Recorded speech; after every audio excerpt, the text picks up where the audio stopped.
Wait, did a corporate game studio in America just make an actually good game? Doom the Dark Ages is here and it's great, which begs the question, where was this energy with most Western games released over the last 10 years? Regardless of what you think the answer is, one thing is clear. This latest entry from the Doom franchise marks a deliberate change in direction for the series. Rather than expanding on the high-speed mobility and complex combat chains of Doom Eternal, id Software has slowed things down a bit, focusing on weight, timing, and a more methodical approach to battle, and somehow it works well. Really well. It's brutal, it's cinematic, it's confident, and it doesn't feel like it was designed by a marketing team armed with player retention graphs. In fact, Doom the Dark Ages might just be one of the most exciting things to come out of the Western AAA space in years. So how did we get here? And why does this feel like a rare moment of clarity in a sea of creative bankruptcy? Let's find out. I am Lady Decades. If you like spicy content, then hit subscribe, as this is a look at Doom the Dark Ages, a game that makes many of its contemporaries look pathetic. Set in a grim medieval fantasy world, Doom the Dark Ages isn't content to play it safe. It ditches sci-fi sleekness for rusty iron and blood-soaked stone, swapping out futuristic gunplay for brutal hands-on carnage. You're not tearing through demons at light speed, you're smashing them down with a shield and making every move count. It's gritty, grounded and unashamedly different, leaning into a primal kind of violence that makes most modern action games feel like laser tag. And that shift isn't accidental. According to game director Hugo Martin, the goal was to make you feel less like an F-22 fighter jet and more like an Abrams tank. That design philosophy, grounded, moving forward and deliberately paced, bleeds into everything. From the heavier movement to the more intimate timing-based encounters, the Dark Ages refuses to follow the tired AAA blueprint of bloated open worlds, filler side quests and endless crafting menus. Instead, it doubles down on identity, offering a focused, flavourful experience that feels like artists, not analysts, built it. It's a bold departure and, frankly, a much-needed one. What's better is that if you like the look of this game and want to try it out for yourself, Doom the Dark Ages is available with a 23% discount via my link below. And while you're there, it's worth having a browse. There are discounts of up to 90% on thousands of modern and retro games, and if you've seen my other videos, you'll know that I've been banging the drum for Expedition 33, which is still sitting at 41% off, a genuinely excellent turn-based RPG that deserves your attention. Just don't hesitate, we never know how long these deals are going to last, and they do disappear. So if you're tempted, now's the time. Happy shopping, and I hope you enjoy the rest of this video. When it comes to Doom the Dark Ages, the first thing returning players will notice is the change in pace. As mentioned earlier, compared to Doom Eternal, movement is slower, more grounded and far less acrobatic. There's no double jumping, no mid-air dashes, and no need to constantly bunny hop across the map like a caffeinated squirrel. Instead, the game encourages players to control space on foot, with content that rewards patience and precision over speed and spectacle. It's a very different design philosophy from most modern releases, one that doesn't treat you like an impatient child who needs a dopamine hit every 10 seconds. It trusts the player to engage, to think, and to earn their moments of brutality. Honestly, imagine a game that doesn't panic if you're not sprinting. At the centre of this new combat philosophy is the shield. It replaces the old glory kill system as your main way to recover resources, but it does far more than just spit out ammo. You can block, parry and launch it like a spinning buzzsaw, cleaving through demons with a meaty thwack that never gets old. Even Polygon had something nice to say, calling the act of hurling the shield immensely gratifying, a rare moment of clarity from a site that spent so long alienating its readers. Their traffic graph looks like a Doom shotgun blast. Maybe if they actually championed games people want to play, they wouldn't be laying off staff every other quarter. As the campaign progresses, the shield gets even more brutal. You unlock a dash attack that lets you bulldoze through enemies like a possessed wrecking ball. IGN, meanwhile, noted that the game encourages you to charge straight into danger with your shield raised, which is quite the observation from the outlet that once scored the game lower for having too much water. Now, to be clear, this slower format won't be for everyone. Some players will pine for the wall-running, air-dashing chaos of Eternal, but for many, this more deliberate combat model feels like a breath of fresh air. Tighter, more focused, and far less exhausting to keep up with. It rewards timing and precision over input gymnastics. Melee combat also gets a serious upgrade. This time around, you're equipped with a flail, a spiked mace, and an electrified gauntlet, each designed with its own rhythm and purpose. It's the kind of variety that adds depth without bloating the experience with busy work. Unlike previous entries, these melee weapons aren't just backup options, they're central to the combat loop. Each one runs its own energy system, so you can't spam them endlessly. You'll need to stay aggressive to stay armed. Melee kills restore ammo, but to keep that flow going, you'll also need to parry effectively with your shield. It creates a tight feedback loop. Every block fuels a strike, and every strike keeps the momentum alive. There's also a layer of pre-battle planning baked in. Melee weapons are locked in at the start of each mission, meaning your loadout genuinely matters. That one choice can reshape how you approach every encounter, encouraging experimentation and replayability without resorting to cheap difficulty spikes or grindy unlocks. What you get then is a combat system built around intention and impact, not chaos. It doesn't match Eternal's frantic pace, but that's the point. This is deliberate, heavy, and tactile, like being handed a warhammer and told to think before you swing. The level design in Doom: The Dark Ages mirrors the game's shift in tone and pacing. Gone are the overly scripted arenas and claustrophobic kill boxes, replaced by a more open, segmented structure that gives the campaign real breathing room. With 22 missions in total, the longest campaign in the series to date, there's a clear push towards variety, exploration, and replayability. Some stages play out like miniature sandboxes, offering optional encounters, branching paths, and objectives you can tackle in different orders. Others lean more linear, dialing up the narrative or delivering focused set pieces. It's this contrast that keeps the campaign from going stale, giving each mission its own flavour without turning the structure into a mess. Secrets and environmental puzzles still exist, but they're woven in more naturally. Less hidden wall in the corner and more clever routes you'll notice if you're paying attention. And crucially, the focus is horizontal. You're moving through crumbling fortresses, windswept plains, and hellish strongholds, not bouncing between neon monkey bars in yet another vertical traversal gauntlet. It keeps combat grounded, clear, and brutal, just the way it should be. As 4News put it, the combination of brutal combat, immersive atmosphere, and impressive level design makes this one of the best single-player shooters of the year. High praise and, honestly, well earned. A big part of that comes down to how thoughtfully each level is structured. With fewer non-stop encounters, the pacing finally gets room to breathe. You're not just sprinting from one bloodbath to the next, you're exploring crumbling cathedrals, picking through the remnants of abandoned battlefields, or gearing up before all hell inevitably breaks loose. It gives the campaign a rhythm, rising and falling like an actual story, not just a playlist of combat arenas. Taken as a whole, the structure leans towards clarity and player control, not constant sensory overload. In an era where most gamers seem terrified of letting you slow down for 5 seconds, that restraint feels almost revolutionary. That's not to say the Dark Ages is short on spectacle.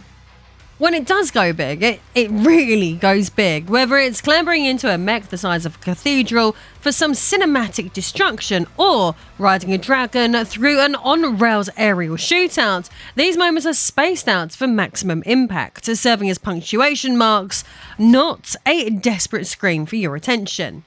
These big set-piece moments are used sparingly, just once or twice across a 12 to 15 hour campaign, but they've definitely split opinion. Some players see them as welcome pacing shifts that dial up the spectacle, while others feel they're flashy distractions that pull focus from the meat of the game, the combat. But there are more bells and whistles to this one than simply gameplay mechanics. What's more surprising is the Dark Ages' renewed emphasis on narrative. It's more structured than past entries, but mercifully stops short of smothering the action in cutscene bloat. The story takes a backseat when needed, but when it leans in, it's actually doing something. Set long before Doom 2016, the campaign explores the Slayer's origins, the rise of the Night Sentinels, and the ancient war between humanity and hell. It charts his evolution from mere warrior to mythic figure, not just through carnage, but through betrayal, loss, and literal transformation. We finally get to see how the Doom guy was found in hell, brought into the Sentinels' fold, and enhanced by Maker Tech, most notably via the Divinity Machine, which upgrades him into the unstoppable force we know today. The story this time around is surprisingly grounded and character-driven. It doesn't try to reinvent the wheel, but it does finally give some meaningful context to the carnage.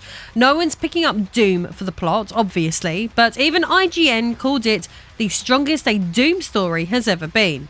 Sure, that's a bit like calling a sledgehammer the most articulate, blunt object in the shed, but hey, progress is progress, especially coming from IGN, who once gave Doom 2016 a lower score for being too focused on killing demons. Honestly, who hires these people? One of the biggest shifts in this prequel is the presence of human allies. For once, the Slayer isn't just stomping around in total isolation. He's part of a larger resistance, and these characters actually show up, sometimes in cutscenes, sometimes in gameplay, to make the world feel lived in rather than just demon-infested set dressing. The lore also gets a tune-up. Instead of abstract codex gibberish tucked away in a menu, the Dark Ages explores the political and religious structures behind the Night Sentinels in a way that actually matters. These aren't just filler factions, they have agendas, rivalries, and real consequences for the Slayer's journey from man to myth. And importantly, the storytelling stays efficient. A few short cutscenes, some environmental cues, and the occasional line of dialogue. That's it. No bloated exposition dumps, no endless monologues. It's still very much Doom, just with a clearer sense of direction, and mercifully not filtered through a focus group and 3 rounds of brand-safe rewrites. Basically, you can tell Ubisoft had no involvement. The Dark Ages leans into everything that made Doom iconic: raw physicality, brute force momentum, and unapologetic hypermasculinity, but filters it through a slower, more deliberate lens. In an era dominated by quippy heroes, live service bloat, and multiplayer-first design, the very existence of a brutal, story-driven single-player campaign feels almost rebellious. What was once standard is now rare and somehow bold. Games like this, tough, focused, and built for people who actually want to play alone, are vanishing fast. And we need a hell of a lot more of them. This isn't a power fantasy built on agility or finesse. Instead, the Dark Ages leans into weight, durability, and the sensation of being an unstoppable force under pressure. You're not carving through enemies with aerial tricks, you're marching through them, shield raised, pushing forward through grit and timing. In a landscape where most games are desperate to hold your hand, make you laugh, or push you into a battle pass, the Dark Ages dares to be serious, focused, and grim. And that alone makes it feel completely different from most other American titles on the market. That philosophy extends beyond combat mechanics. The visual design, soundscape, and narrative all reinforce this vision of the Slayer, not as a superhero, but as a mythic, unstoppable figure. There's a ritualistic quality to the violence, one that feels more solemn and purposeful than the sardonic tone of Doom Eternal. In a time when many action games rely on irony or self-awareness, the Dark Ages stands out by being entirely sincere. It's confident in its identity, grounded in its tone, and uninterested in chasing trends. It's a throwback, but the kind that reminds you how good things used to be. Visually, the Dark Ages doubles down on the game's shift in tone. It's not just a change of scenery, it's a distinct visual identity that immediately sets this entry apart from the usual glossy, over-designed sameness of most modern shooters. The environments are drenched in atmosphere with a strong emphasis on scale, decay, and weight. Floating fortresses loom in the distance, twisted architecture swallows the horizon. Everything feels ancient and haunted, yet still unmistakably Doom. Lighting is stark and purposeful, shadows deepen the tension, and high contrast keeps everything legible without resorting to visual noise. Even the enemies and weapons follow this philosophy. Your arsenal mixes old world brutality with sci-fi tech. Familiar demons return, but reimagined with a more archaic, ritualistic flair. It's a setting that shouldn't work on paper, but it absolutely does. And the result is a world that feels unified, stylized, and refreshingly unlike anything else on the market. Modern AAA games went soft, but Doom just got meaner. The soundtrack, this time by Finishing Move, marks a clear departure from Mick Gordon's iconic work on Doom 2016 and Eternal. While it still draws on industrial and metal roots, it opts for slower builds, ambient dread, and sweeping orchestral swells that better match the game's heavier, more methodical tone. Reception has been split. Some miss the pure sonic assault of before, but others recognise this darker, more restrained soundscape as a perfect fit for a world built on weight and ruin. Importantly, the presentation never feels disjointed. This is a slower, darker Doom, but not a lesser one. Every artistic decision, from sound design to lighting to pacing, is working in lockstep with the game's vision. No mixed signals, no tonal whiplash, just a cohesive, brutal whole. A rare thing in modern AAA, where most games feel like they were patched together by 5 departments who barely made eye contact. And here's the twist: Doom the Dark Ages also embraces one of the smartest modern trends, customization and accessibility, without losing its identity. Instead of watering down the experience with difficulty modes and easy button gimmicks, it gives players proper control. Sliders let you tweak everything from parry windows to game speed, enemy aggression, damage scaling, and more. Want a back-breaking challenge? It's there. Want to explore and enjoy the atmosphere without being punished? That's an option too. It's one of the game's quiet triumphs, proof that flexibility doesn't have to mean compromise. Just smart design that respects how different players want to engage with the carnage. Replay value isn't just an afterthought here, it's baked right into the bones of the level design. Many stages feature optional challenges, hidden areas, and branching routes that reward different loadouts and playstyles. And because melee weapons are logged in at the start of each mission, your gear choices actually matter. Imagine that! Weapon selection affecting gameplay, not just stats on a spreadsheet. There's no multiplayer, no seasonal drip feed, and no check back next week for timed rewards. Just a brutally satisfying single-player campaign designed to be played, mastered, and played again, whether you're chasing 100% completion, doing challenge runs, or simply experimenting with different builds. It's a modern structure wrapped around old-school values, tight combat, clean design, and actual respect for the player's time. You don't need a second monitor open for wikis or a battle pass to feel like you're making progress. And while the term boomer shooter might have started as a joke, the design philosophy behind it has never felt more relevant. Skill-based combat, non-linear maps, stylized visuals, and a single-player campaign that doesn't apologize for existing. In an industry obsessed with monetization, open-world padding, and live service bloat, Doom the Dark Ages doesn't just join the retro FPS revival, it puts a gauntlet through the table and declares it canon. A big-budget game with an old-school soul, and none of the corporate rot. Yet you can never speak too soon with some of these publishers, can you? You can draw some strong parallels between the Dark Ages and last year's Warhammer 40,000 Space Marine 2, another unapologetically old-school shooter that dared to prioritise a replayable, self-contained single-player campaign over yet another live service hamster wheel. Like Space Marine 2, the Dark Ages delivers a full, finished experience. You play it, you finish it, and you walk away satisfied. For players who just want a clean beginning, middle and end without having their time commodified, it's a breath of fresh air, or rather a blast of scorched sulfuric wind. And that approach has resonated. Doom the Dark Ages has been met with strong reviews from both players and critics, many of whom praised its confidence to step away from Eternal's acrobatics in favour of something slower, heavier and more focused. By returning to older design values and pairing them with modern production and accessibility, id Software has delivered something increasingly rare. A focused, self-contained single-player shooter that knows exactly what it wants to be. It just needs to work. And it does. It's not chasing escalation, it's carving out its own space, and in doing so, Doom the Dark Ages proves that there's still room in modern gaming for thoughtful combat, strong fundamentals, and confident design.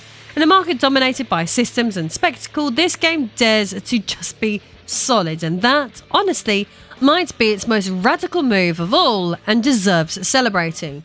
Don't forget, you can get a 23% discount on this game via my link below, 41% off Expedition 33, and up to 90% off of thousands of other games too. Each purchase goes towards funding this channel, or if you want to show your support in a more personal way, access my behind the scenes cosplay library over on Patreon. Happy shopping, and I'll see you all again soon.